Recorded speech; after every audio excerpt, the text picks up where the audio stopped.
will be the most wonderful night of my life. Oh, Brad. I wait through every day and hope today will be the day you'll fall in love with only me. I'm hoping. If you haven't told her how to behave before, you're not going to tell her tonight. Who's she going with? Brad Martin. You know, his father's that big corporation lawyer. Oh, yeah, Fancy Martins. They're leaders in the church, but I'm afraid he might be taking advantage of Penny. And, Dan, I want you to stop it. You want me to stop it? Holy. Ada, how much did that thing cost? Please, he's here. Wait a minute. I asked that question. Now, how much did that dress cost? Only $49.50. 49. Well, other girls were spending as much Ada, as look 60. at me. Do I look like I'm made of money? Look at these All right, pants. Dan. We know that you can't be Mother, depended Daddy, upon to earn what please, others... we'll hear you. I'll say what I like in my own house. What'd you have to do? Buy an original Paris creation? Well, she's not going to wear last year's dress made over. It's only half there. No wonder you're worried Daddy, about her Mother, morals. please stop.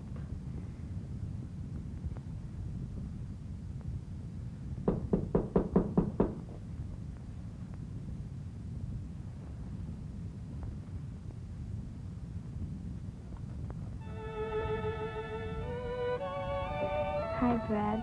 Come on in. You don't really need this, but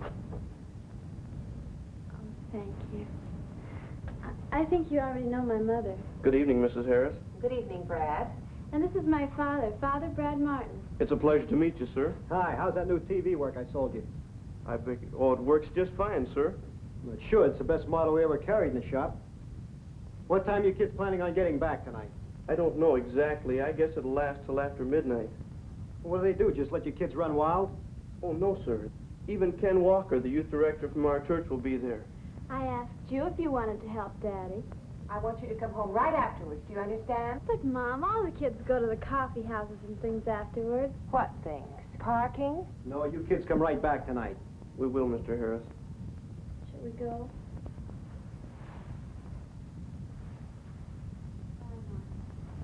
Goodbye, Penny. Good night, Mrs. Harris. Good night. It's been a pleasure to meet you, sir. We'll see you kids later. Bye, Dad. Now be a lady.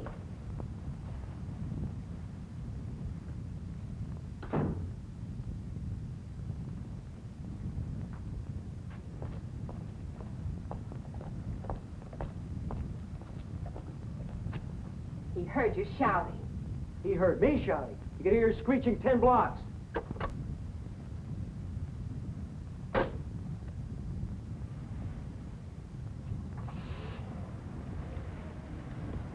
When you're in love with someone. Remember coming to me, all ye that labor and are heavy laden, and I will give you rest? I remember. Mr. Walker said that last Sunday at Young People. Jesus Christ said it, and he meant it too, Penny. Brad, do you let the Lord lead in your life, like Mr. Walker said, in everything? Probably not. But I'm trying. I'm praying that he will. Did you ask him whether you should take me to the senior party? This may sound a little corny, Penny, but yes, I did. And? And I ask you.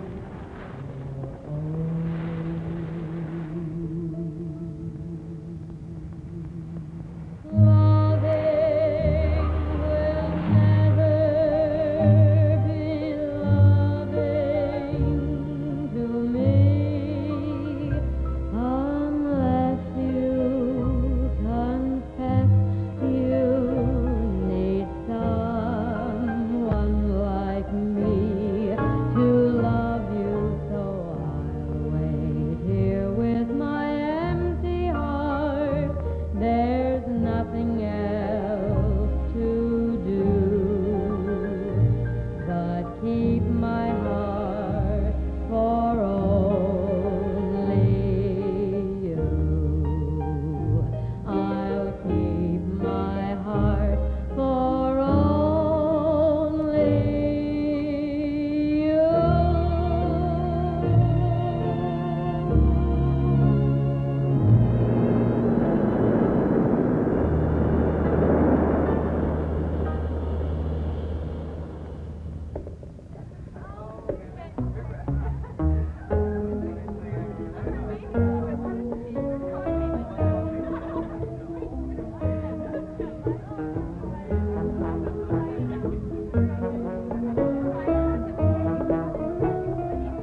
Hey, get a load of Penny Harris.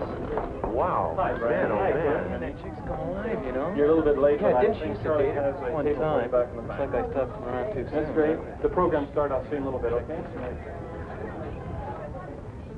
Oh, hiya, Penny. Where you been keeping yourself? Hello, sir. Hi, fellas. Hey, what's for dessert, Penny, baby? Ease off, friend. Oh, fine. Sure, big man. Huh? We'll see you around, Penny. What's with him? Oh, I don't know. I dated him once last year. Now he thinks I'm a part of his harem. I can stand his lines. Forget it. Hey, good buddy. I'm glad you made it. Hi, Charlie. Penny.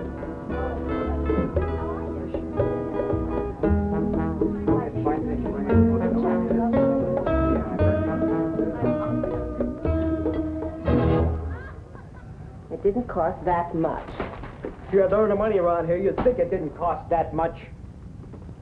Where are you going? Out of here. I've had enough nagging for one night. You're not going to the alibi again, not tonight. I'll go where I please. Seems like I earn the money around here, but everybody else can spend it. All right, you'll be home before Penny gets back. I'm worried about her. If she doesn't get any more excited than you do, there's nothing to worry about. Dan.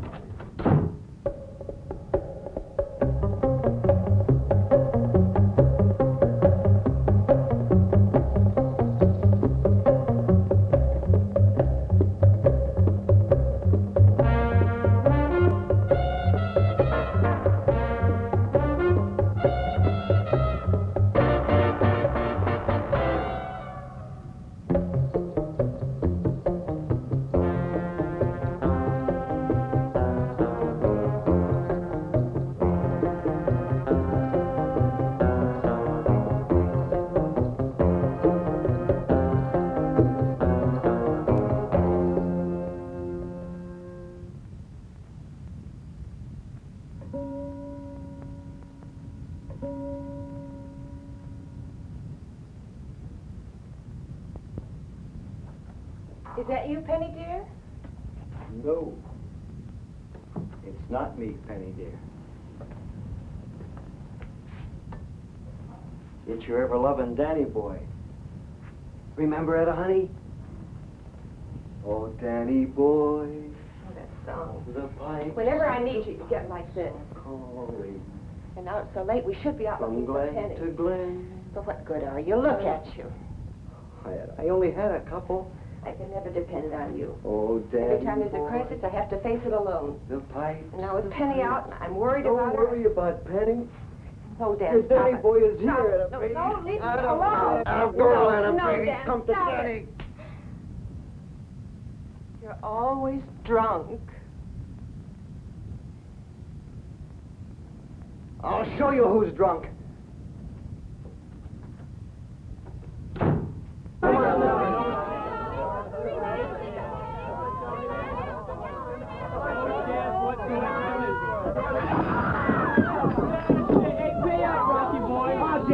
You're big, old. I had it for sure. What do we do now? Let's run the beach. Run the beach? Sure, you take off your shoes and socks and run in the surf. Come on, let's go. Come on. Come on.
Rest here a minute. I can't run anymore.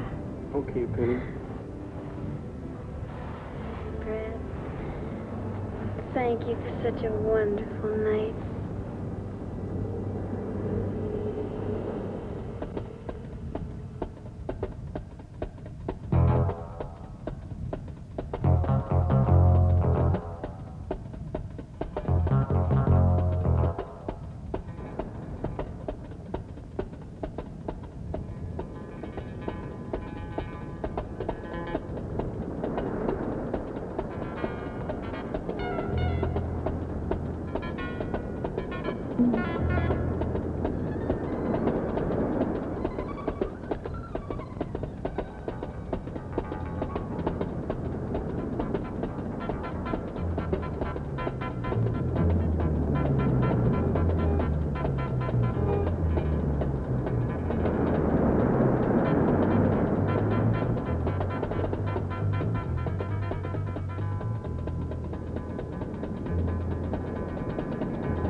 Oh, Brad,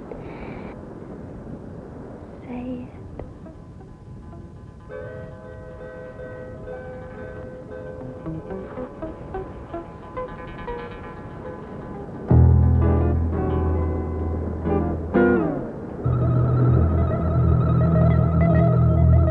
Why, I'll teach you.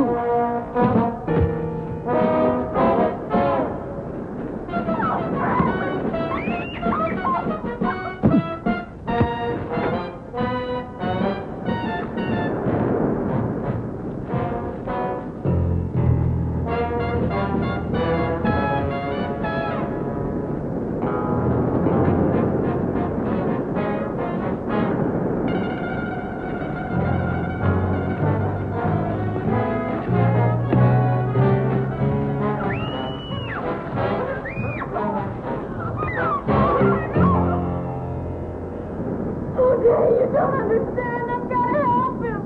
You've hurt him. I've got to stay with him. I can't leave him like this. Oh, please let me go back.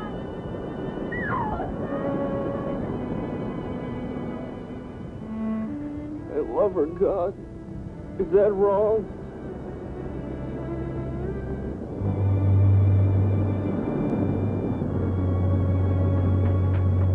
Hey, look, Brad Martin. Is he hurt? Here comes Ken.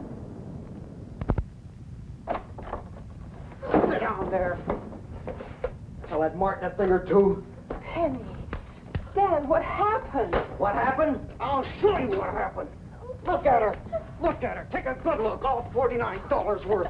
You really impressed the town, didn't you? Your daughter was better than any of theirs. Well, look at her. No, look at her. $49 shot to pieces in one night. I hope you're satisfied. I'm sorry, Mama. I'll pay for the dress somehow. Darling, how did you do this? I caught her rolling on a beach with that Martin kid. Penny, is this true? Nothing happened, Mama. Really. Give me. Why, you little tramp. If you ever do a thing like that again, I'll kill you. Now get to your room. Oh, Mama, I didn't mean... Daddy. Hello, Lawyer Martin. Oh, diary. What can I do? Yes, they're checking the x-rays. You can talk to him. Hello, son. Dad. Mom. Is Penny all right? Well, Mr. Harris didn't say much about her.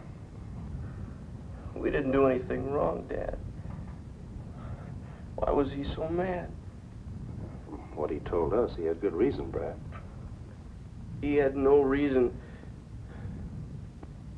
Besides, I love her. That isn't wrong. Love does not insist on its own way. Scripture verses. I'd hoped you'd believe me. We do believe you, son. Just tell us what happened. You wouldn't believe me.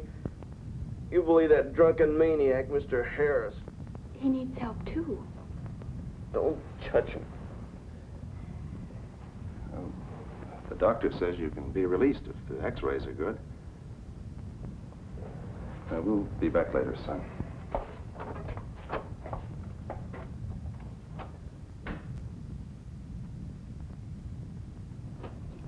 Mrs. Martin. Well, I don't see the point in discussing it any further. Penny's confined to her room, and she's not to see Brad again. He's in the hospital now. No, we hadn't heard. Is he badly hurt? You football players are all alike. You look tough, but you're really very sensitive.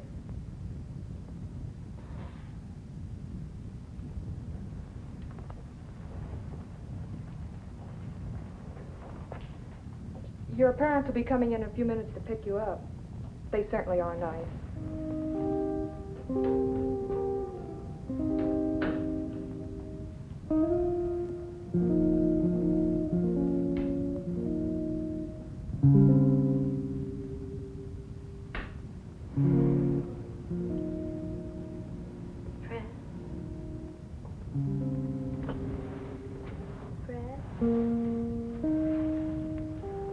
Penny, how did you get in here? I'm sorry for what Father... I had to see you, Brad. Were you badly hurt? Oh, I'm glad. It's not different now, is it, Brad? Is it? Penny.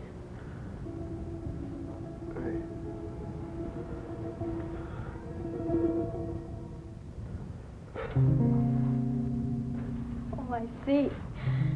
I take too much for granted. I'm sorry. I'm sorry to have bothered you.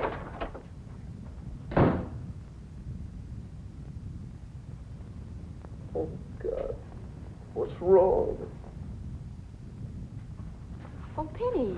Oh, hello. Hello, Penny. Won't you sit down? Russ, take these things to Brad, please. All right. Perhaps you'd like to ride home from the hospital. No, I don't think so, Mrs. Martin. Nonsense. We're not going to stop living because of one crisis. Of course you'll go home with us. The world seems mixed up, doesn't it, Penny? We're all looking for love. Everyone needs love. Most of us are starved for love.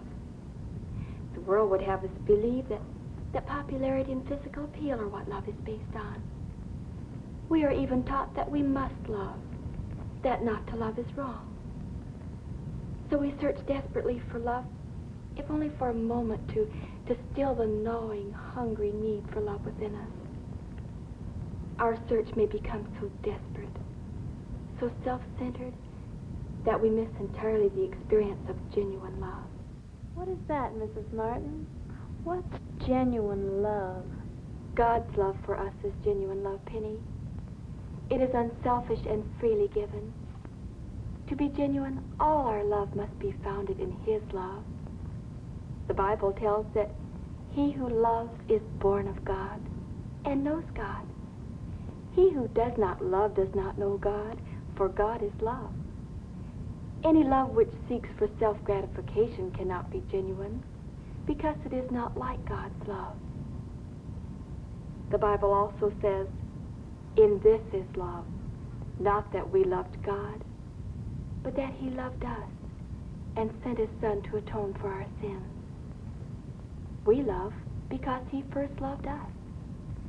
Only when we receive the love of God are we able to give it, genuinely, without anxiety, unselfishly, thinking only of the best interests of the one we love as God does. Then it inspires a genuine love in return. This may not be the sensational, romantic love we're looking for. It will not insist upon physical gratification, even though the physical desire may be great, because the best interest of the loved one will always be a part of it. But it will be deep and truly satisfying in the giving, because God is in it. God is love. We know that if God's love is in it, then Brad's love for you and your love for him will endure and grow. Brad's love for me? Oh, I hope you saved some of your sermon for Brad. He won't even speak to me.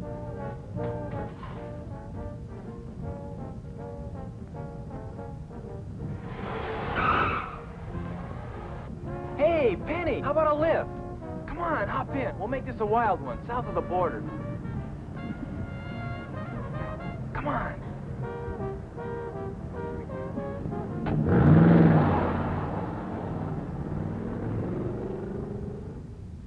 This time we've really got a level. Look at me, son.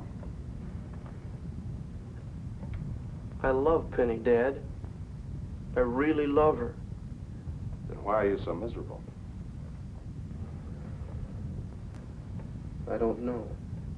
Now, the situation you were caught in was not motivated by love, but by selfish desire. Isn't that true? Yes. That selfish desire has hurt many. I'm sorry, Dad. I know you are, son. I've forgiven you. But you must ask the forgiveness of others also. Your mother, Mr. and Mrs. Harris. But, Dad, how can... And Penny. And God. Brad, you've committed your life to Christ. And I think you're man enough to face this. I'm counting on you, son.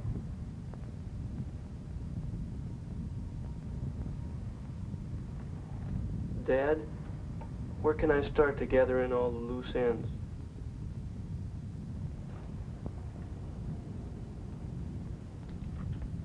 Penny, where have you been? We've had the police out looking for you and everything. Don't you have any consideration for your parents? We've been worried to death about you.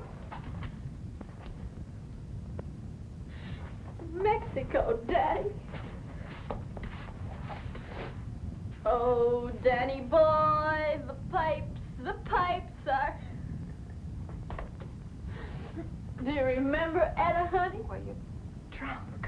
Do you think I haven't heard what's going on down here night after That's night? your mom. Oh, stop it, Dad. Stop it, Penny, stop it. Oh, Etta, girl, that's what I said. Oh, I can never depend on you. You're always drunk. Etta, boy.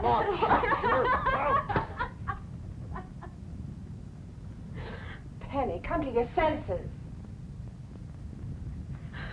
Come to my senses? Oh, that's what love is around this house. It's dirty and cheap and stolen.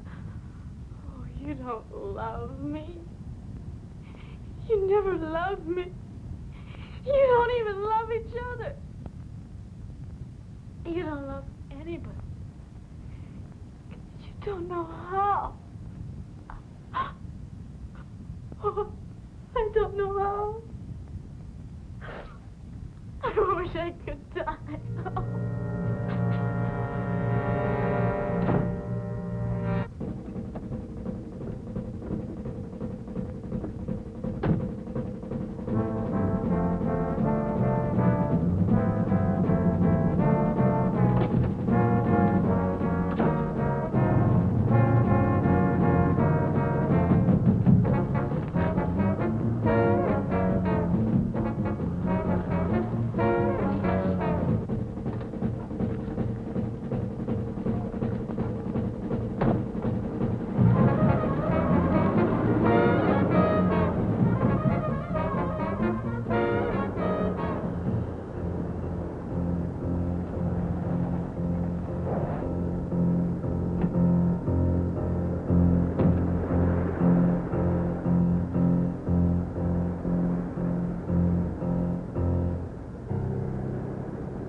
God's love for us is genuine love, Penny. In this is love, not that we loved God, but that He loved us and sent His Son to atone for our sins.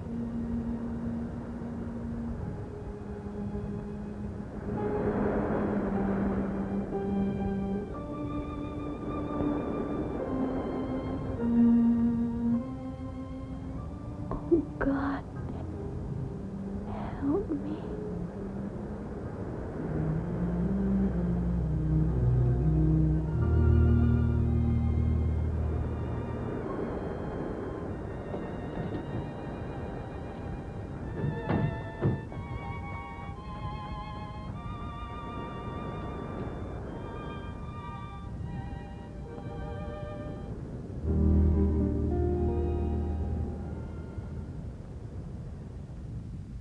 Now that you have accepted Jesus Christ as your personal Savior, Penny, God expects you to follow him in the second command.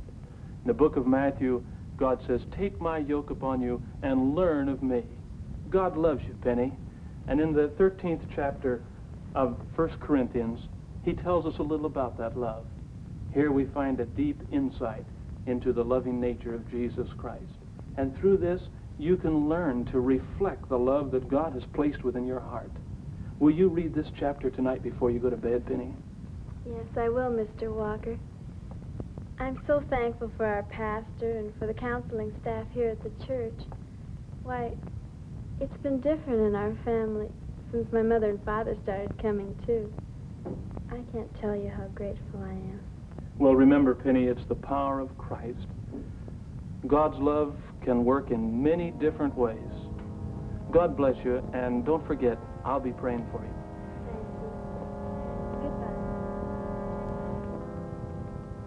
Love bears all things, believes all things, hopes all things, endures all things.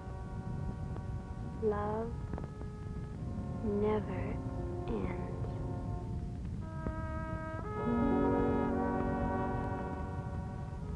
Please, God, let this be true of my love for you, and for Mother and Father, and for Brad.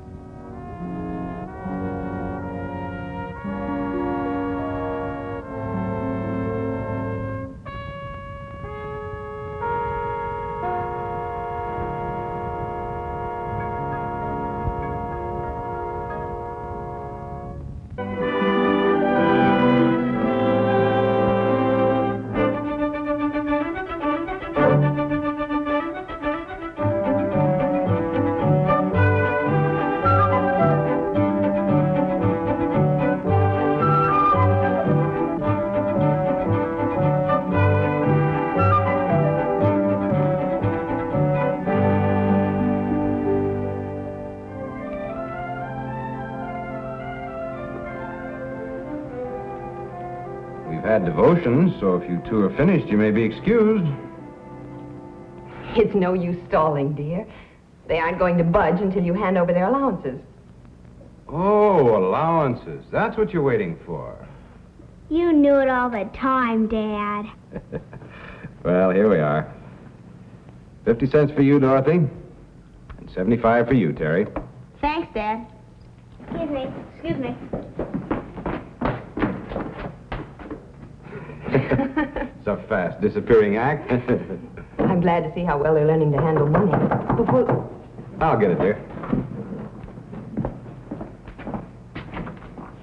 Oh, good morning, Mr. Burroughs. Hey, I told you to call me Clyde. Okay, Clyde. You know my wife, Mary. Good morning. Getting settled over at your house? Yeah, everything's just about all unpacked. This is, of course, except a lot of Joanne's things. That girl's got more stuff than she knows what to do with. And yet it seems like there's always something else she has to buy.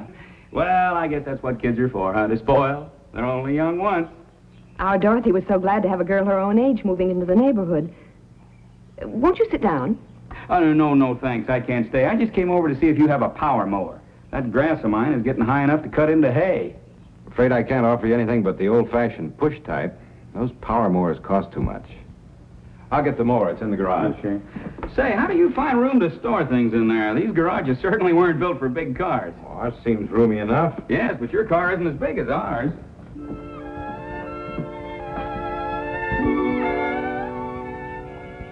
Your mom makes cane lemonade. Better than at the drugstore, even. Yes, and it doesn't cost anything here. I couldn't have gone to the drugstore with you. My allowance is all gone. The part I have to spend. How much do you get? 50 cents a week. Is that all? How much do you get? I get $3. $3? Wow. What do you do with so much? Oh, it isn't so terribly much. Last week I bought an Angora collar that cost $3.50. I'll show it to you when you come over. I had to ask Dad for some extra money. He made a fuss for a little while, but I finally got it. Your father must be awfully rich. Father's supposed to have money. That's what they're for. Do you have a bike? Mine has an electric horn. You can ride it sometime if you want to. How many dolls do you have? 2? Oh, I have 17, and lots of dresses.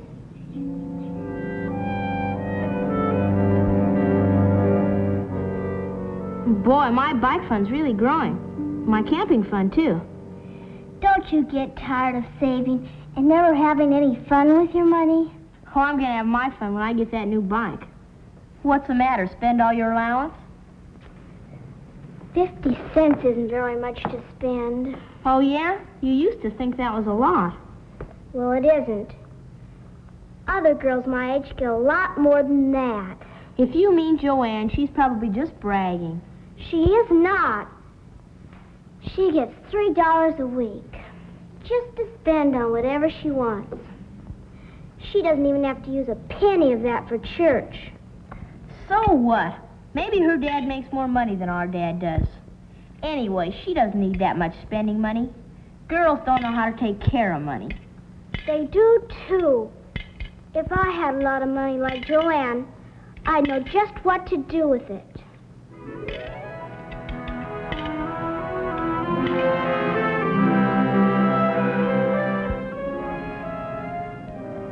Can I try again? Please? All right, but don't get it dirty. It's so soft, just like a kitten's fur. That's because it's real Angora. It costs $3.50. I know, you told me. If you like it so much, why don't you get one of your own? I wish I could, but I can't. Mom said we couldn't afford it, and my allowance was too small. If you want something bad enough, you'll find a way to get it.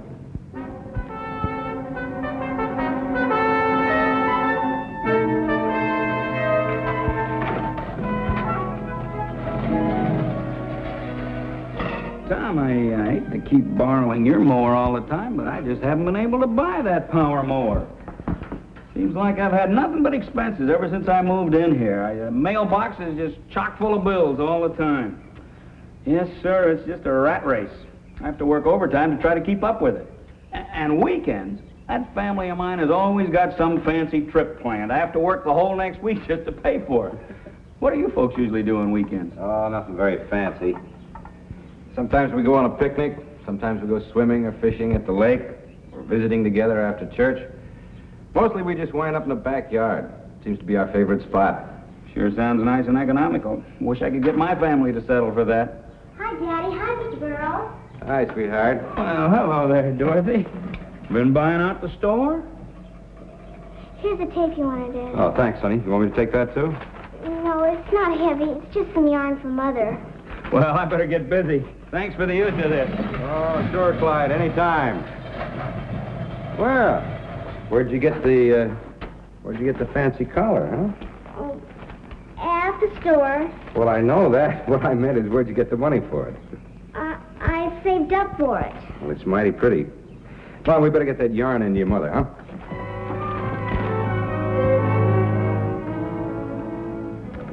I checked the slip and she brought back the correct change, all right.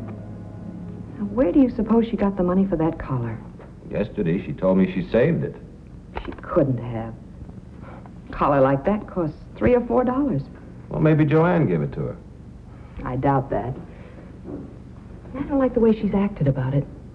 She seemed rather secretive and unhappy. Well, look, why keep guessing? Why not just ask her? I was hoping I wouldn't have to. I was waiting for her to come to us. She's always been pretty good about telling us when something was wrong. But ever since she started playing with Joanne, she seems all mixed up. And it worries me. She has been acting rather strange lately. I'm afraid Joanne's opened up a whole new world to her. Dorothy doesn't see yet that it's the wrong kind of world. Why don't you go in and have a talk with her, dear?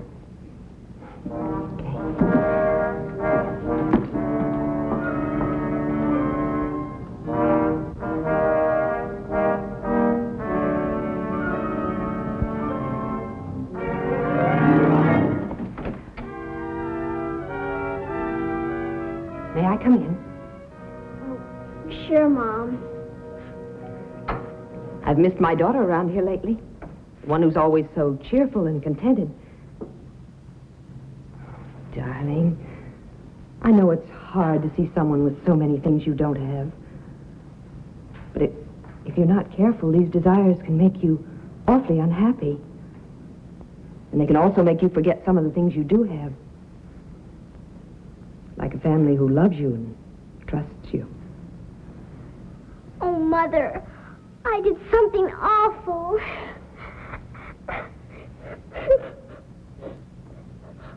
I wanted Angora collar, like Joanne's. I knew it wouldn't be right to ask you for the money, but I wanted it. So yesterday, when I went to get your yarn and Daddy's tape, there was this Angora collar right on the counter. I kept looking at it. Well, the collar was so much on my mind. When the lady gave me back the change for that $10 bill, I didn't bother counting. But later, when I was outside, I saw she'd given me too much. So I turned around to go back. But when I saw the collar again, and I saw how pretty it was, and how soft, I didn't say anything about the money to the clerk. I just bought the collar. It really wasn't like taking the money, was it? The lady gave it to me. Doesn't the commandment say, thou shalt not steal? Doesn't make any exceptions, does it, dear? Don't you think you ought to do something about it? Yes, I guess so. But what? Maybe we should talk it over with Daddy and see what he thinks.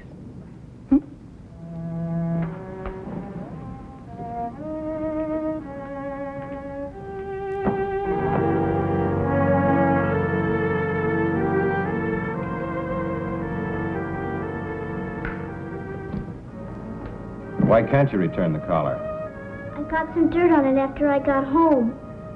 So I tried to wash it, but it didn't come out nice like at the store. I see.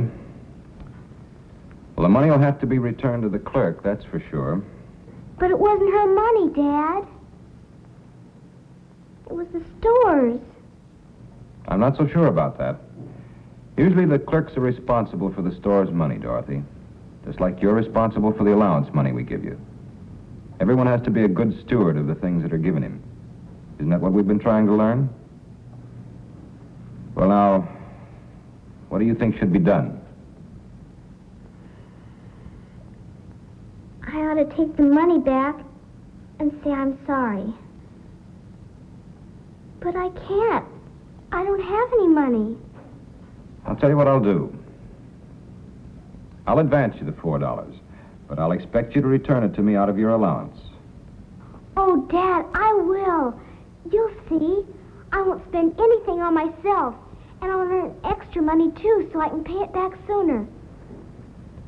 Well, it isn't going to be so easy. $4 is a lot of money to save. At best, it'll be 2 or 3 months before you're back on full allowance again. 3 months? That long? What'll I do? I'm afraid you'll have to do without a few of the things that aren't really necessary.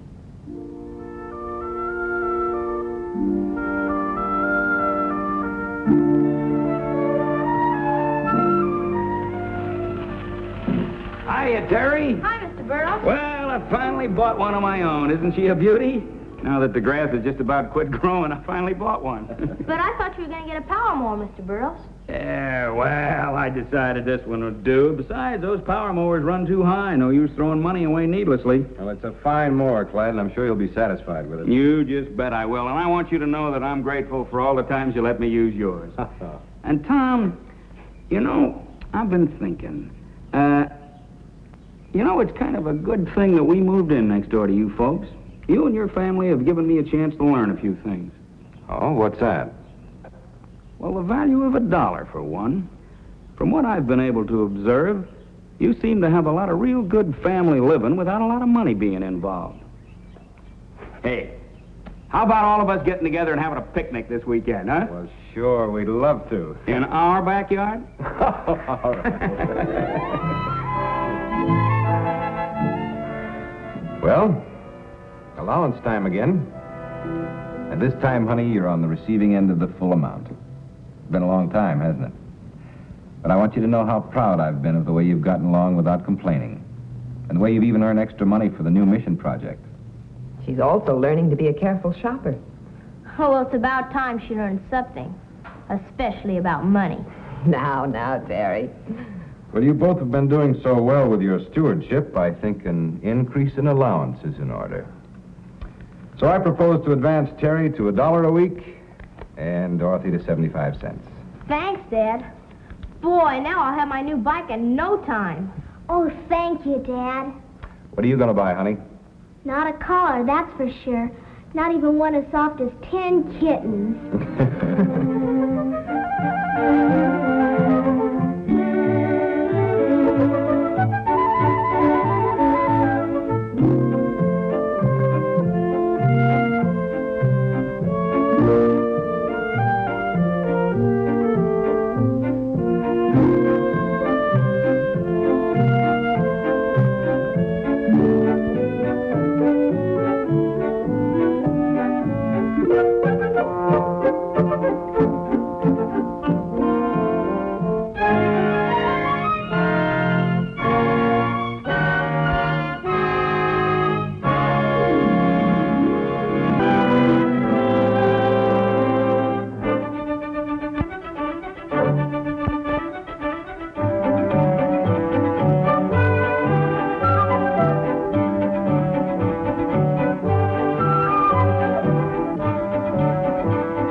You're the most beautiful kitten in the world. Hi, Mom. Ooh, is that cake for supper? Mm-hmm. Expect it is. Maybe it'll sweeten up a certain girl around here who seems to need it, from all I just heard. I'm sorry, Mom. But Carol said Jennifer was an old alley cat. Oh, is that what made you so angry? If you wait a minute, you can lick the bowl. Oh, boy. I'll give Jennifer some, too. Well, what did the Three Musketeers do today? Oh, Carol wasn't with us. She can't play with Sue anymore, and Sue can't play with her. They can't? Why not? Oh, I don't know. It was something that Sue did to Carol or Carol did to Sue. I forget which. Anyway, they told their mothers about it, and they got into a fight. Now Sue and Carol can't play together. And I don't know what to do. If I play with Sue, Carol gets mad. And then if I play with Carol, Sue gets mad. I wish they'd make up.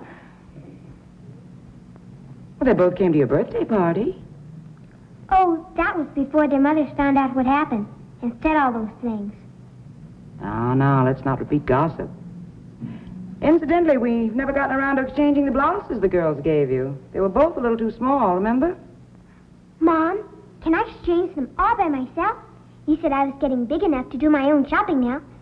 Can't I, please? All right, dear. Be a good experience for you. Let's see now. How about going down Tuesday after school? The stores won't be so crowded then. Hmm? Oh, boy, Mom. That would be fun. And I'll pick out some real nice ones, too. You'll see. I'll go ask Carol if she wants to come, too, okay? Mm-hmm. Come on, Jennifer.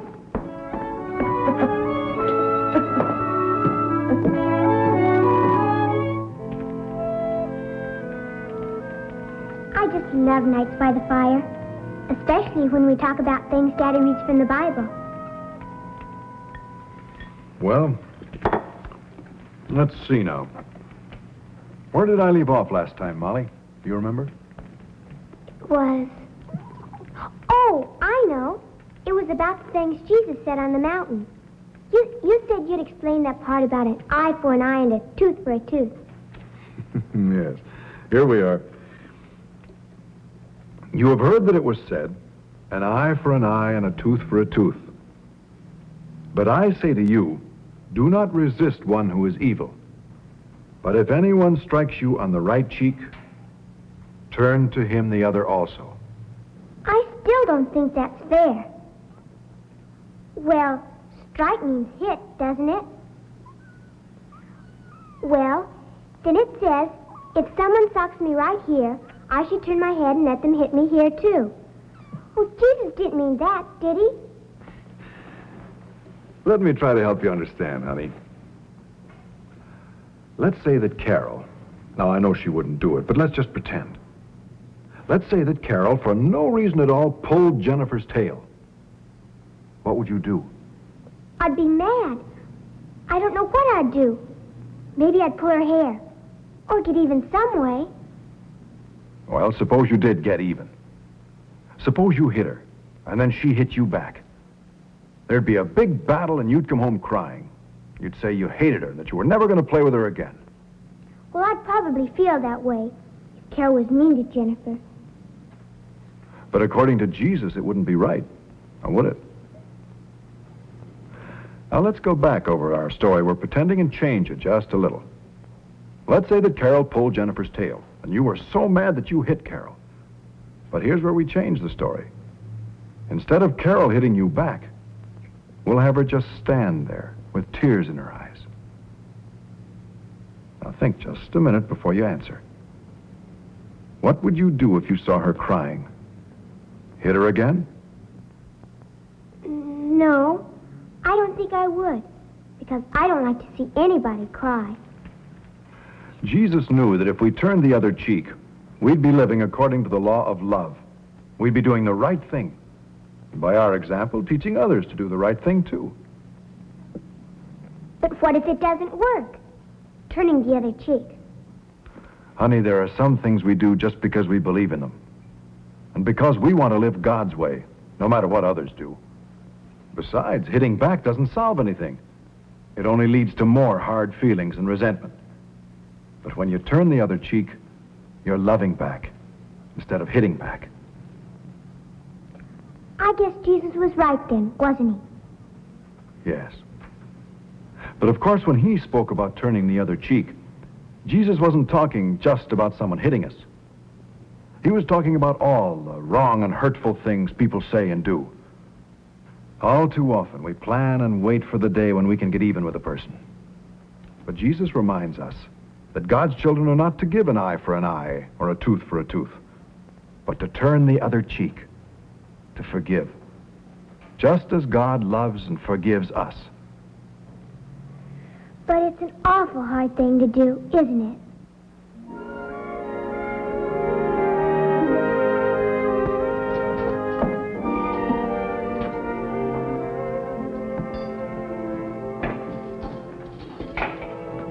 You stay out of there, Ben Hanson. That stew isn't done yet. Just testing, ma'am. When do you expect Molly back?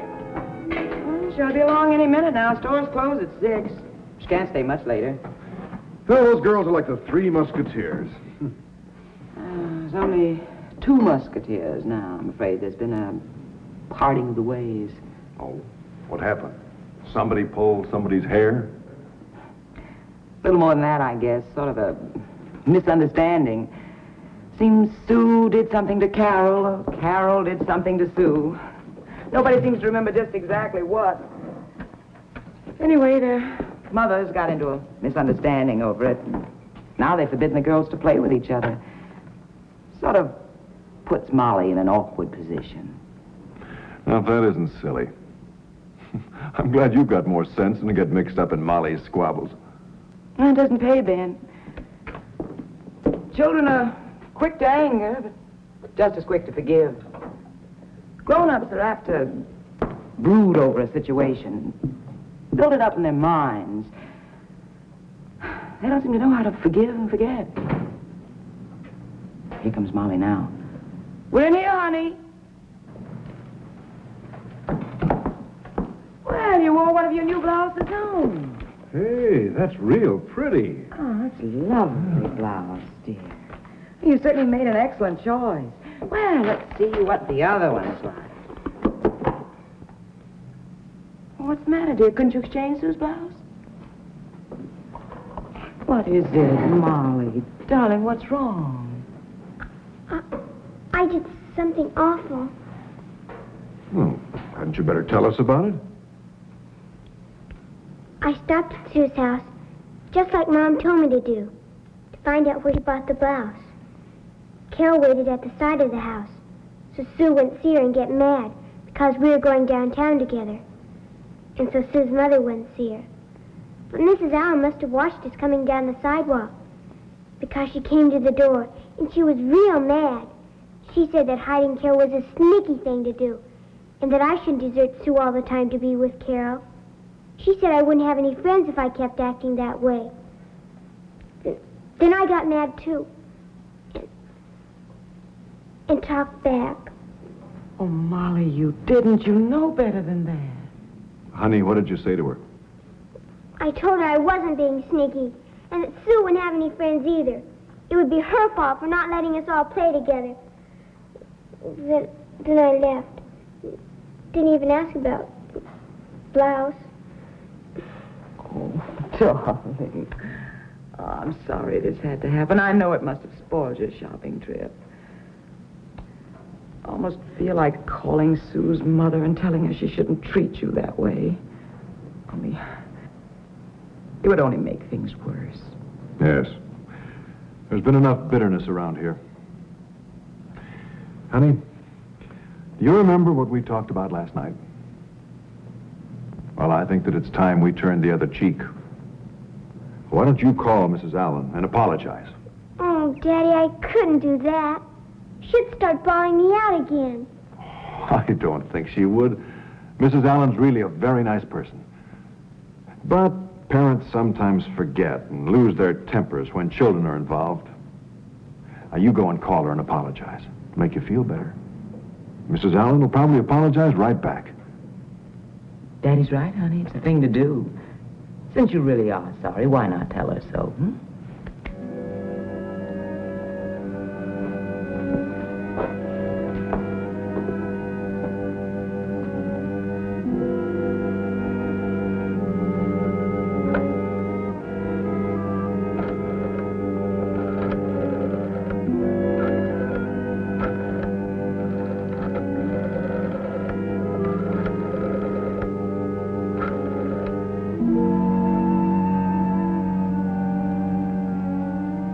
Mrs. Allen?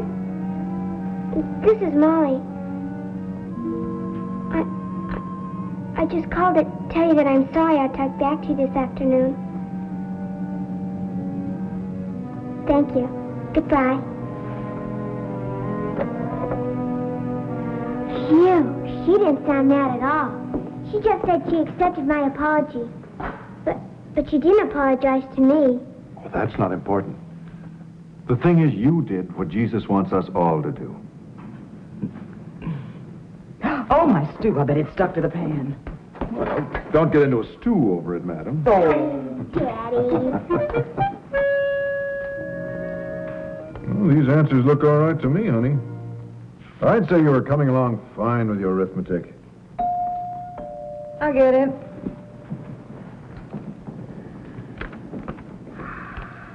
Why, Joanne, how nice. Come on in. It's Mrs. Allen, Sue's mother. Wonderful seeing you again, Joanne. How are you, Mrs. Allen? I'm fine, thanks. But pretty ashamed of myself. I've been awfully foolish.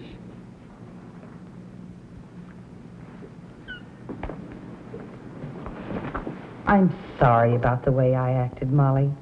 Please forgive me. Sure, Mrs. Allen. Thank you. And I'm glad that both Sue and I have you as a friend. She's waiting for you right now out in the front porch with Carol. You mean Sue and Carol can play together again? Yes, it's all straightened out and for good. Hey, Sue, Carol, come on in. Hi, Molly. Well, Jennifer, looks like you're stuck with us grown-ups.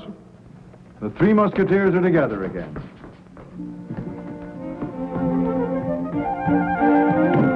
Willikers, aren't you glad things worked out like they did? Me too. Now we can all play together again. I'll say.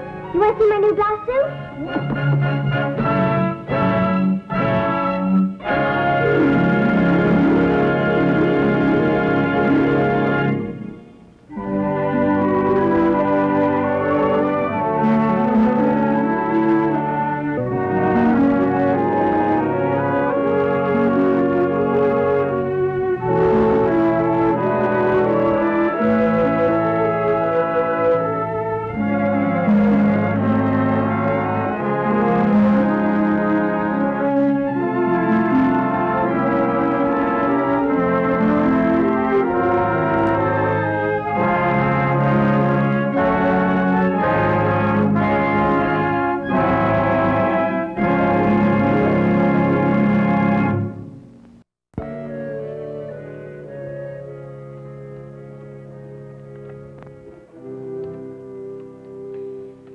I sure need a motor to run this. No problem there, Tony. Offer me enough loot and you've got yourself a motor. I've been offering you loot for an hour. You must think this thing is solid gold. Solid gold? Nah, probably just gold plated. Oh, Pete, you know it isn't worth anything. It is to you. Look at it. The plug's busted. I'd have to figure out a way to gear it way down, and we don't even know if it works yet. So, I'll just keep it then.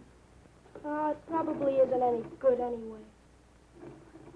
But I will give you my pen and pencil set. Nah, who wants to write? Oh.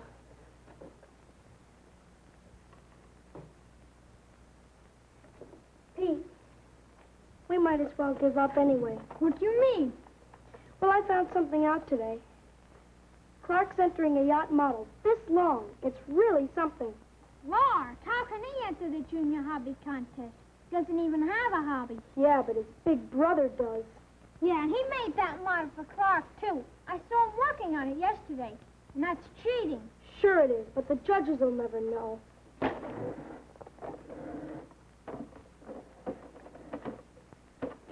burns me up. What's the use of trying to do things right? Well, there are prizes, Pete. Maybe we'll win one of them. Boy, I sure wanted that first prize submarine. Clark will probably win that for his brother. Yeah. Man, we sure got to figure out a way to keep Clark from entering. Yeah, but how? Maybe you could pay his little sister a dime to smash his boat. She'd smash anything for a dime.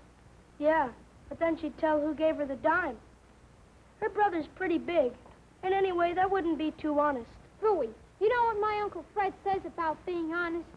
He says guys that try to be honest always have empty pockets. Yeah? Brother, am I honest? Say, you know, you should talk a lot about your Uncle Fred. Boy, he's great. If my father was like him, we'd have more money. Then I could have built something real big. As it is, I don't even have a half a buck for new paintbrushes. Yeah, and I don't even have a motor. Some pal you are, Pete. Just looking out for my interests. All right, I'll give you my pen and pencil set and my catcher's mitt. Nope. Hey, Pete, I've got to go. All right, listen, meet me in the fire escape in a little while. Maybe. My uncle's coming to supper. All right, well, I'll see what I can find to trade. I think we can get together.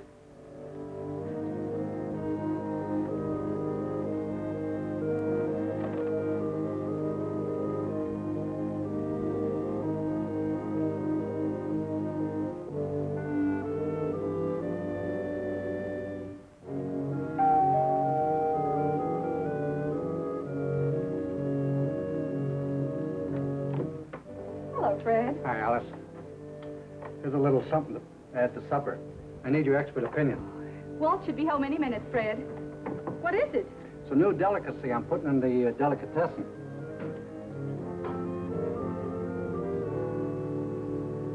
Hi, Uncle Fred. How's my favorite nephew? Great. You wouldn't be hungry for something like, say, cookies, would you? I'm always hungry. Not before supper. You won't eat your vegetables. Just one. Now, Alice, I stock these especially for sisters-in-law. They're my extra special before supper cookies. Fred, you always seem to get the best of me. Well, all right, but just one. I'll tell you, Pete, you take care of your Uncle Fred for a few minutes. I have things to do in the kitchen. Hey, Mom, I've got a big deal cooking with Tony. Oh, that's nice. You remember that old fan Dad gave me? Well, Tony needs the motor for his steamboat, and I'm really going to squeeze him. Now, start all over. Why are you squeezing Tony? Women don't understand about business deals, Pete. You sit right down here, and you tell me all about it. Well, see, I'm not chipping him or anything. He needs this for his entry to the hobby show, and I've got him right where I want him. Hey, Alice, this kid's pretty sharp. Takes after his uncle. What do you expect to get for this? Oh, I have a little something in mind. Motors yet. When I was a kid, we just swapped marbles and slingshots. Pete, you aren't going to do anything dishonest, are you? Of course not. I have something Tony wants. He has something I want. What's wrong with that? You're going to be all right. You know, in a couple of years, I'm going to put you in the delicatessen. For pay? Sure, for pay. You got to pay for everything these days, even nephews. there's something else I want to ask you about. I'm all ears. Well, see, if there's a contest, and you know another guy is cheating, would it be all right to, I mean, if we could kind of misplace his entry for a few days? Well, I don't mean swipe it. Would that be against the law or anything? Pete, my boy, when you find somebody cheating, the only thing you can do is to fight fire with fire. Just so long as you don't do anything illegal, you're all right. 2 big deals cooking at once, huh? You're quite an operator. There's Tony. Got to finish the squeeze plate.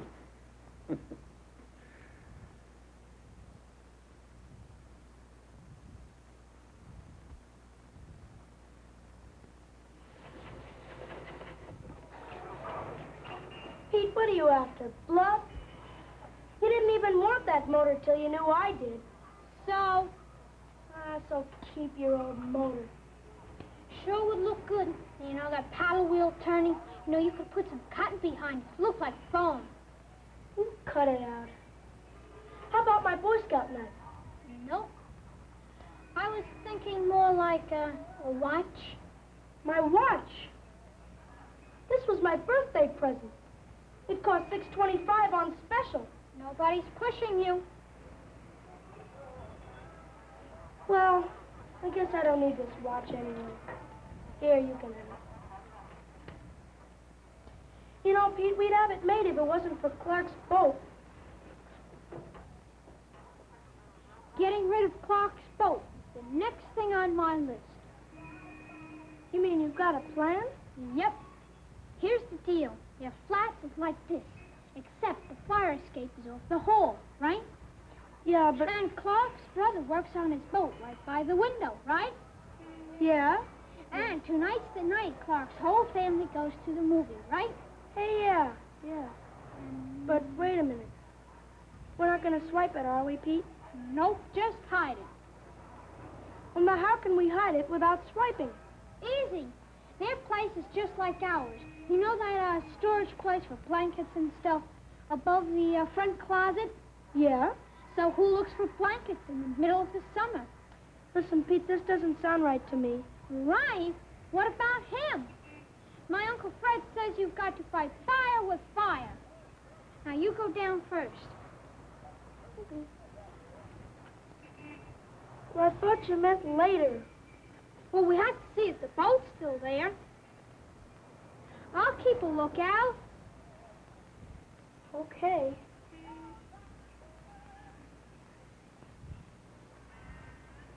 Hey, Tony, you all right? I guess so. Okay, come on. There it is. Look at all the fancy gadgets. Okay, we saw it. Now let's get out of here.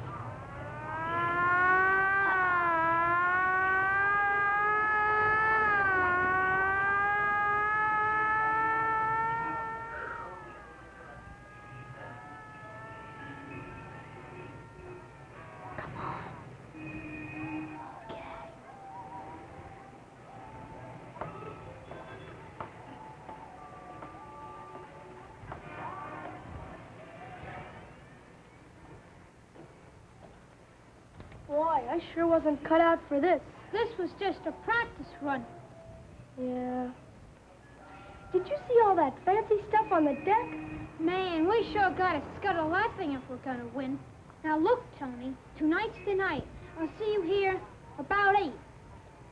Yeah, but if I'm late, you'll know why. I don't think you should have taken Tony's watch, Pete. Oh, Mom, we made a deal. Fair and square. Now, Alice, it's just a cheap watch. There's nothing to get upset about. I'm not so sure that was a fair trade, Pete. Aw. What'd you think of my new specialty? Delicious. It's going great. I sell out every day. I don't see how you can make a profit on it, Fred. Chicken salad with that much meat? Trade secret. You'd never guess, would you? Guess what? That there wasn't enough chicken in that salad to make one good cackle. It's rabbit. Rabbit? Where do you catch them all? Domestic rabbit. I get them from a farm out in the country. Cheaper than chicken, nice light meat. It certainly tasted like chicken. That's because you thought it was chicken. Isn't that against the law or something, Uncle Fred? Not the way I do it. Did you notice what it said on the carton, Alice? It said, nothing is as good as breast of chicken salad. It didn't say it is chicken salad. Get it? Hey, that's real clever, huh, Dad? Yes, very clever. A little too clever. Oh, now, Walt. What's wrong with good food? My customers like it, and I like it. There's nothing wrong with the food. But when Father ran that store, if he claimed something was chicken, it was chicken. Yeah. And what thanks did he get for it all those years? And what about you, Walt? Where have you gotten? Fred, Walt, please, let's not argue. Now, wait a minute, Alice. My brother asked me a question. I'll tell you what I've gotten, Fred. I have my self-respect. I can sleep at night. And there's no man living I can't look straight in the eye. Just good business, that's all, Walt. And what about the story of the talents in the Bible? Which man was praised? The one who ended up with just what he had to begin with? Not on your life. It was the one who took his stake and made it bigger, wasn't it? But he didn't increase his stake dishonestly. What's dishonest about a good salad and a fair profit? But you're taking advantage of your customers, Fred. Well, gee, Dad, if it's not against the law, what's wrong with it? There's plenty wrong with it. But Uncle Fred says you... I know what he says. He's wrong, Pete. Now listen here, Walt. I don't like that kind of talk. Fred, now stop this. Walt, haven't you said enough? No, Alice, I haven't said enough. Fred, you're at our table, and you're my brother. I've never stood up to you before on this, but now it seems to me that Pete's involved. Telling yourself you're not doing anything you could be arrested for doesn't put you in the clear. Honesty and legality aren't the same thing. And what you're doing is dishonest, and you know it. All right. So who's making a big thing out of it? I am, Fred. I'm making a big thing about it. I happen to think honesty's that important. So my little brother is finally talking back to me. Well, maybe he's right. Anybody want to top off the dessert with some more chick? Rabbit salad.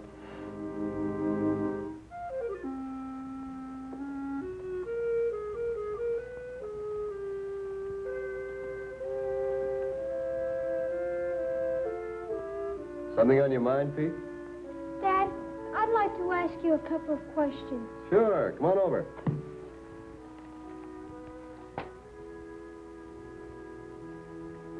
Dad, is Uncle Fred a crook? Oh, I don't. In a small way, yes. He does things he knows are wrong. Takes advantage of his customers for the sake of making a bigger profit. Is that why he has more money than you? Pete, a person is honest as a person, not as someone with or without money. Then there isn't anything wrong with making money. Not as long as you're honest. You remember there are other things more important. Dad, I didn't know there was anything about business deals in the Bible. Well, I guess doing the right thing applies to business as well as to any other part of living. You thinking of going into business, Pete? No. Nothing big, but the thing is, you can't count on other people being honest. I mean, somebody can win something by cheating. Well, what do you do if you don't fight back the same way? You do what you can to win honestly. If you cheat back, you're just as dishonest as the other guy. Aren't you?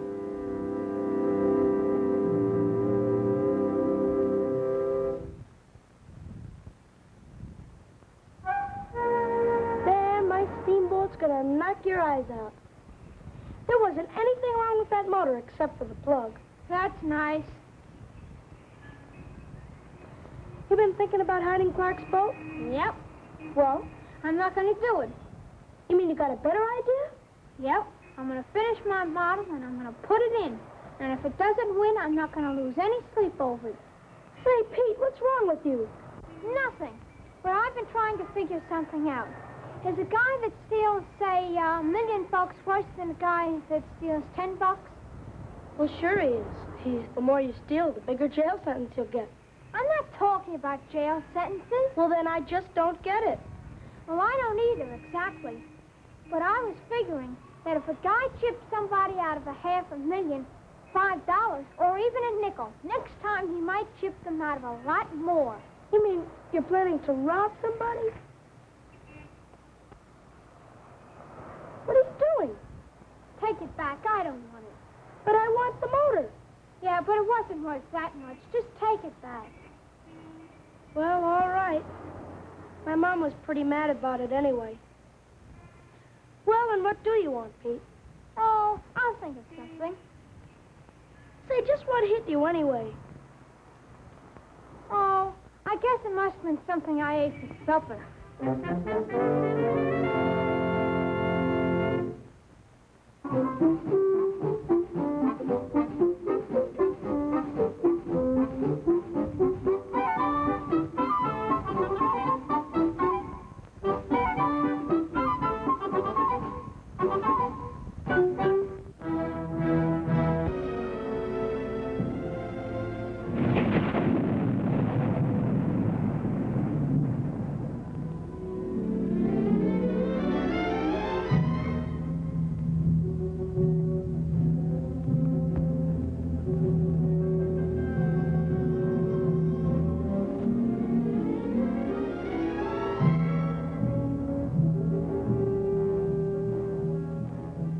Righteousness exalteth a nation, but sin is a reproach to any people. Abraham Lincoln declared, if America is ever destroyed, it will not be because of an enemy who attacks her shores from without, but because she has grown weak and has been destroyed by the enemy from within. Today, America faces a crisis in morality. There is a sickness in society which pervades on every hand. The symptoms of this sickness are made evident through degradation on every level. Corruption is to be found in every walk of life. Our American way of life, though imposing and impressive, has its foreboding parallel in the complete collapse of some of the greatest nations of antiquity. In the famous book, The Decline and Fall of the Roman Empire, 5 reasons are given for the downfall of that government's high order of society. The building of giant armies, the increasingly heavy taxation of the people,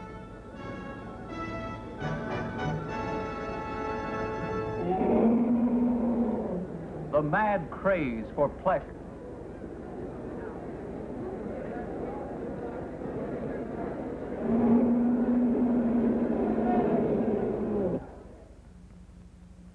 the decay of religious faith as a guide to the people,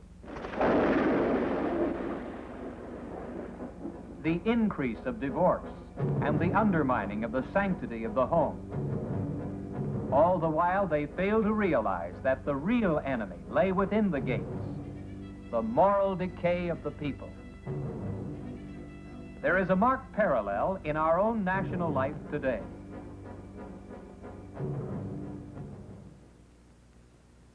We're slow to realize the degree to which sin infiltrates, impregnates, and pollutes every avenue of our society. There is a remedy.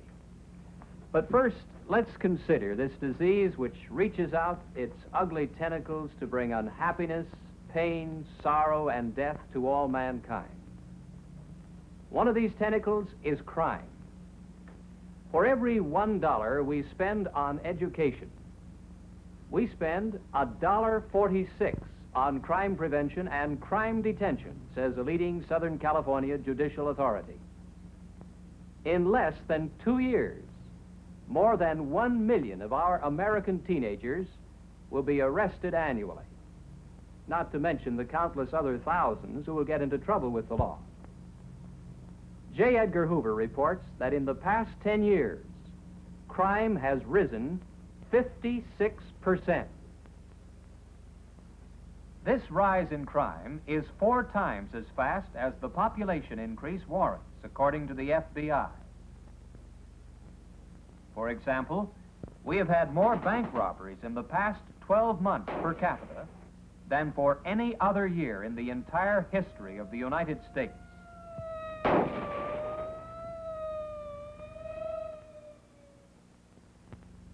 In regard to the juvenile crime problem, here is Sergeant Bob Vernon of the Los Angeles Police Department.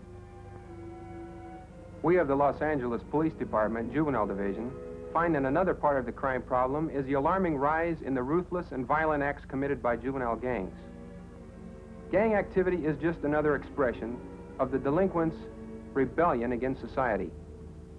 Due to the legal restrictions controlling the purchase of firearms and other weapons, the delinquent is forced to use his own ingenuity to create, devise, and make his own lethal weapons.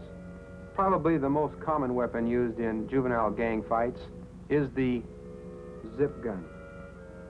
The zip gun, a lethal weapon, is created from a variety of common articles, such as the car radio antenna and the common household lock that you see here.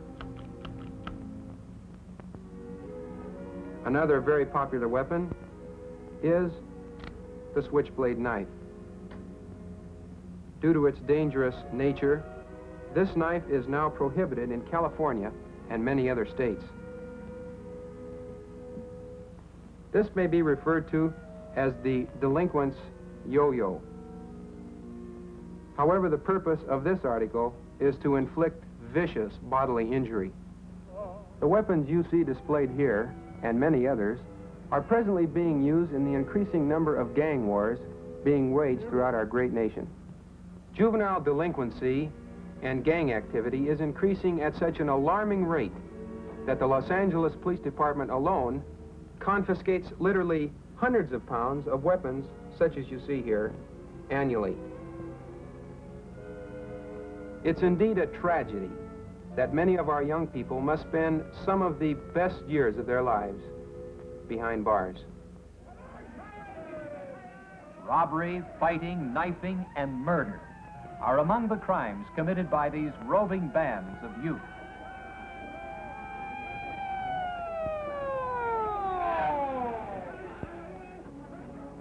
Crime is one of the symptoms of the disease of sin in the heart.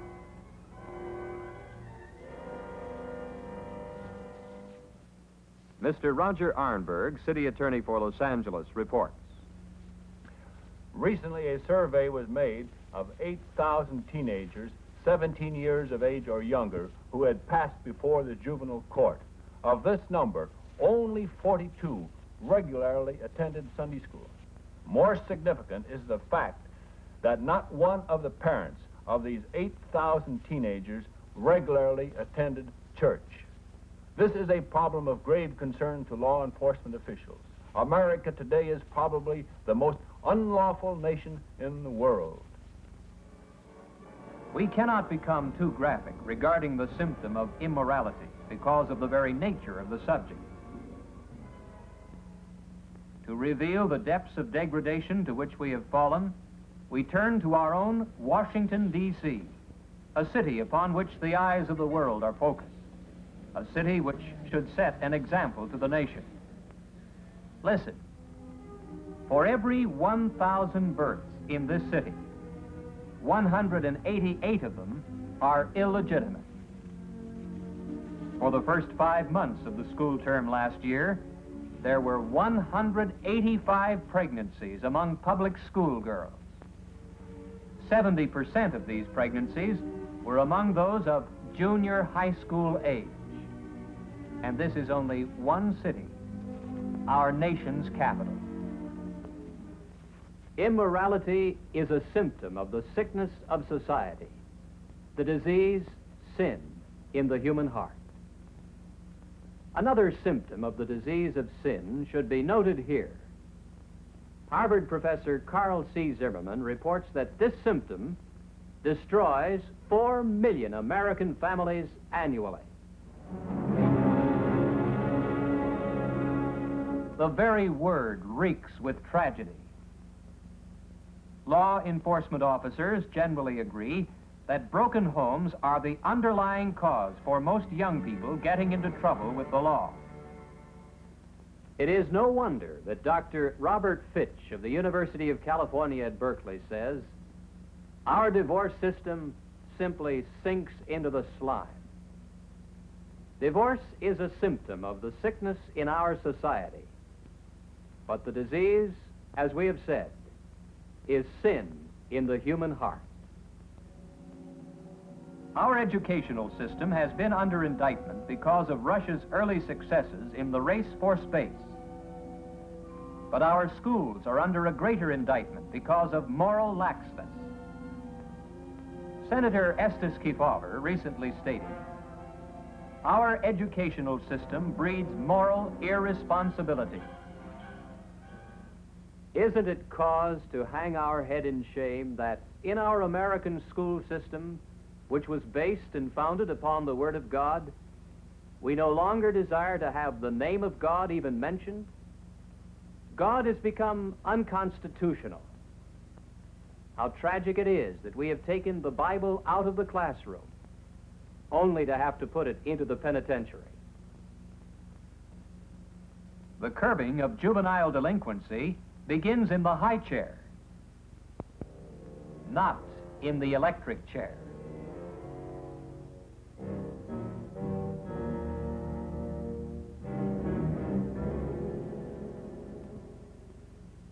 In our nation, we seem to have cast off all desire to right living. There is a marked lack of self-restraint. Profanity has become acceptable even in the highest social circle. If our national leaders, public heroes, and entertainment personalities use terms of profanity, is it any wonder that children write obscene language on the sidewalks, scribble it on buildings, and shout it at play even before they know what the terms mean? Profanity and obscenity are only symptoms of the sickness of society, of which sin is the true disease. The lowering standards of the entertainment mediums has had a real share in bringing about the crisis in morality which faces us today. A motion picture producer declared the phrase, "for adults only," brings the biggest audiences. Francis Melrose, dramatic editor for the Rocky Mountain newspapers in Colorado, a newsman, not a religious leader, said, "Let us hope that the months ahead will bring a change in movies." Not that movies aren't bigger, brighter, and more beautiful than they've been for several seasons. They are. But they have also made a great mistake.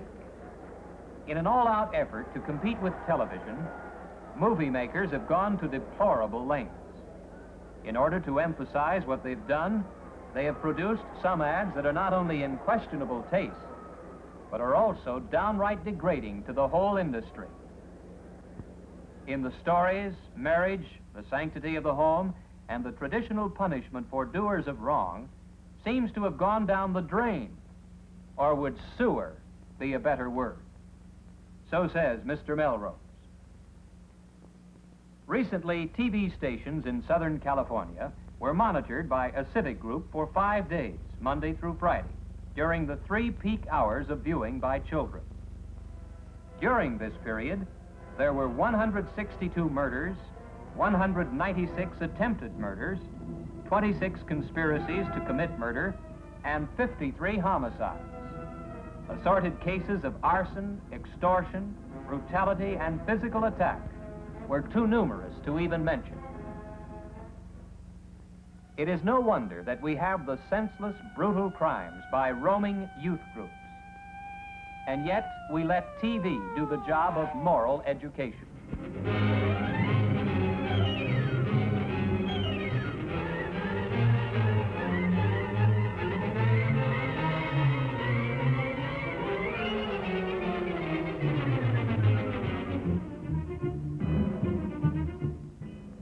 The quality of motion and television pictures is another of the symptoms of the sickness of society. The disease, of course, is sin in the heart. There are other areas where this crisis in morality and a creeping moral rot can be seen. Magazine stands and book racks handle questionable material. Even some of our great department stores have stooped to handling books which can only tend to degrade their readers. Unspeakably filthy publications are being produced for distribution to our youth to the tune of a $5 billion a year business. Clever advertising blinds are used. For 10 cents, you can get a water pistol or a picture of your favorite baseball hero. Once these lascivious dealers have the name, a deluge of filthy materials may be received. When such scurrilous material is received, it should be reported to law enforcement officers. It is tragic that the Supreme Court of the United States has not upheld some of the rulings of our postal authorities in regard to the mailing of filthy and immoral literature. A restriction by the Postmaster General was rescinded by the Supreme Court. They declared, in effect, that moral standards are changing. Something is only bad if one considers that it is bad. It may be that our standards have changed, but God's laws are always the same. Pornography, obscene literature, lewd pictures, questionable advertising, sex parades are all symptoms of an illness. But the real disease is sin in the human heart.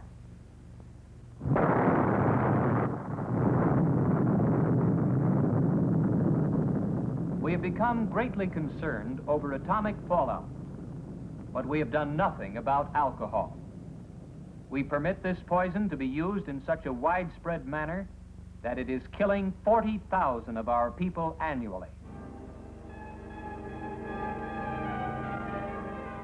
Alcohol is responsible for a large part of the crime, disease, tragedy, accidents, business failures, and divorce. There are more beer joints, cocktail bars, and liquor stores in the United States than there are churches of every denomination, faith, and creed. This includes cults and foreign religions as well. We are fast becoming a nation, not of Alcoholics Anonymous, but of Alcoholics Unanimous. More than 7,000 people become alcoholics every day. Alcoholism is a symptom of sickness in our society. The disease, however, is sin in the human heart. Narcotics. To tell us something about this symptom, here is Captain Lewis Brown, in charge of enforcement, United States Customs Service, Los Angeles. Many people in this country thought our problems had abated with the signing of the peace treaties of World War II. However, since that time, another great menace has entered on the horizon. The narcotic problem has increased many-fold during the past several years.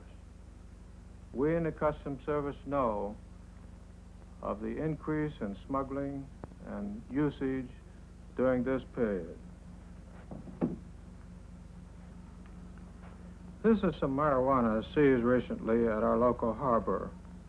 Marijuana is the first drug usually taken by an addict before he graduates to a more vicious drug, heroin, morphine, or codeine. I have here a vial of 92% pure heroin originating from Red China sources. This vial of heroin on the illicit market would cost the addict approximately $500. There are many and varied means of smuggling narcotics into the United States. This is a pair of smuggling shoes, often resorted to for smuggling narcotics past our frontier guards into the United States. This is codeine, often used by our medical profession as a painkiller, but when used by the narcotic addict, it becomes a deadly poison.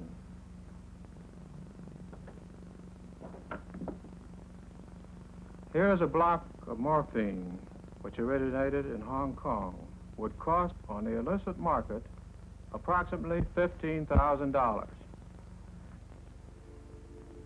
Despite the efforts of federal, state, and local officials, the traffic in narcotics continues. Addicts resort to various forms of crime, men to robbery, women to immorality, in order to satisfy their never-ending crave for dope. Narcotics, too, are a symptom of the illness in our society. There are other areas of the crisis in morality. Americans waste more than $30 billion annually in gambling, more than the combined profits of the top 100 manufacturing companies in our country. But the tragedies in homes and lives can never be computed in dollars and cents. Sensational crimes are a real part of our growing American crisis in morality. But what about the average individual? Is he guilty of lying, cheating, stealing, or deceiving?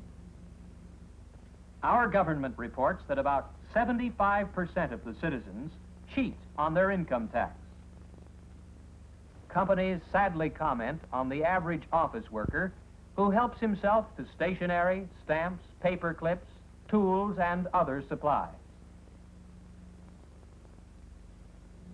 What has happened to our personal integrity?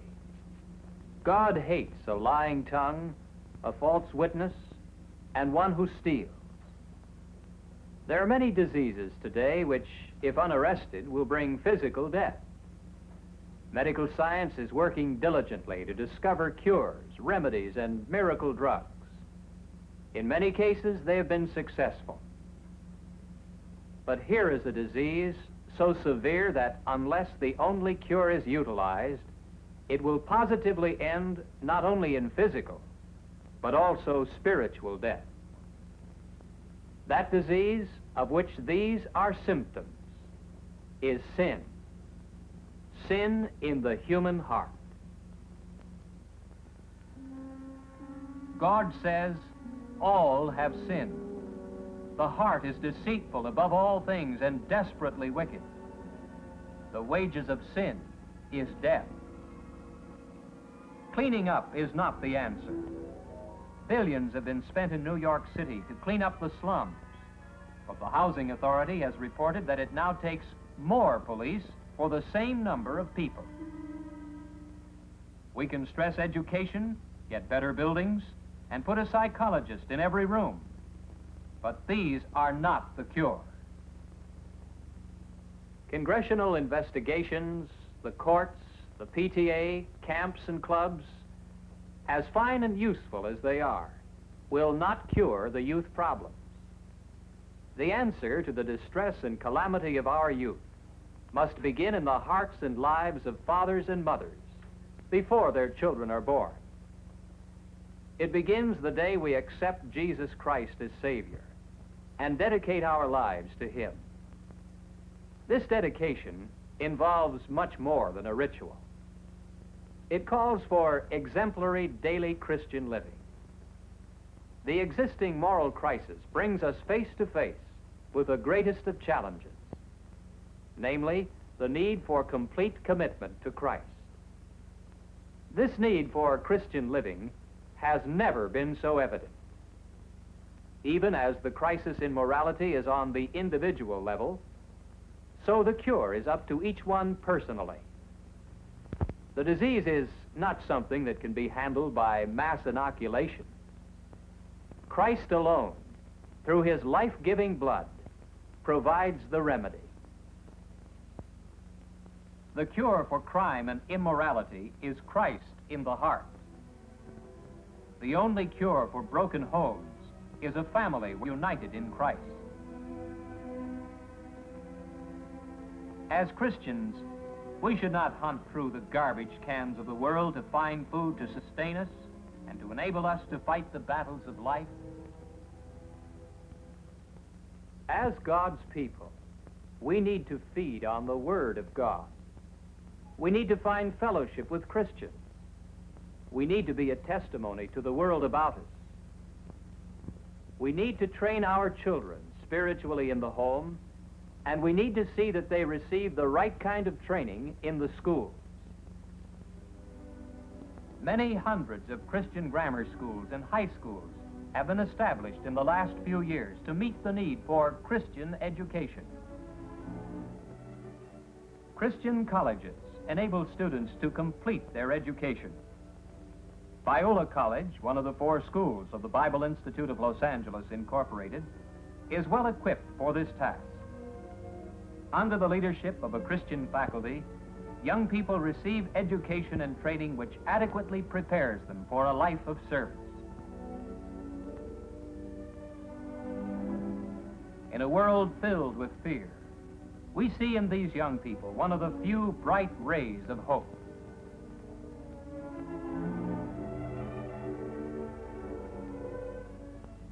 Christian homes, Christian churches, and Christian schools. What better preparation can we give? And what better defense can there be to meet the crisis? Only God can change the tide of immorality which afflicts us. And He can do it only as we, individually, are willing to let Him use us. Let Him do His work through you. Build your life upon the sure foundation, which is Jesus Christ. If my people, which are called by my name, shall humble themselves and pray and seek my face and turn from their wicked ways, then will I hear from heaven and will forgive their sin and will heal their land.